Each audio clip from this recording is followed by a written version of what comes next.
कैराना मामले को लेकर राष्ट्रीय मानवाधिकार आयोग की रिपोर्ट उत्तर प्रदेश सरकार की मुश्किल बढ़ा सकती है।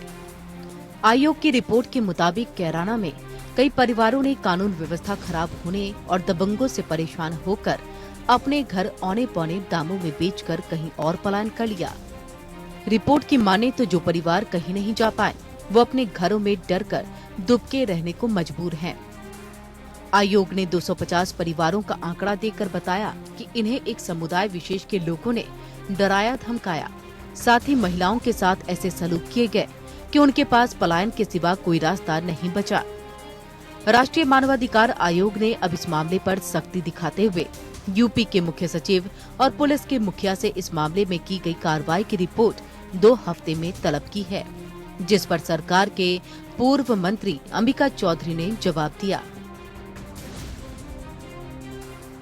आपके चैनल ने और दूसरे बाकी चैनल्स ने और भी प्रतिष्ठित चैनल्स हैं, स्वयं उन चैनल्स के भी लोग गए और उस लिस्ट को वेरीफाई किया तो उसमें 2-4 लोगों को छोड़ करके वो पूरी सूची ऐसी थी जिस सूची में ऐसे नाम थे जो ऑलरेडी वहाँ थे, जिनको कहा गया कि पलायन कर गए, ऐसे नाम थे जो दूसरी जगह पदस्थापित थे, नौकरी व्यापार कर रहे थे, उनको कहा गया हो चले गए। वो सूची बिल्कुल भी फर्जी थी और इस तरह से एक राजनीतिक शोषा खड़ा करके ये बात करने की कोशिश की गई। अब जो ह्यूमन राइट्स कमीशन ने जो रिपोर्ट दी है उस रिपोर्ट पर समुचित कार्रवाई होगी। पिछले मई में बीजेपी सांसद हुक्म सिंह ने कैराना में दबंगों की दहशत से पलायन कर रहे परिवारों का मुद्दा उठाया था और उस आंकड़े को यूपी पुलिस ने अपनी जांच का हवाला देकर सिरे से खारिज कर दिया था।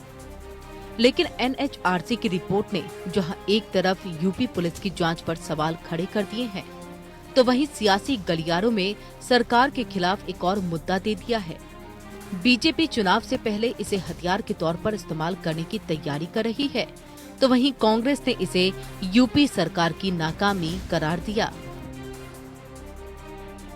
तो हमारी वर्तमान प्रदेश सरकार है, इसने जितनी चुस्त और दुरुस्त इनको अपनी कानून व्यवस्था को रख के उन चीज़ों को रोकना चाहिए, तो उसमें इन्होंने लापरवाही बरती थी।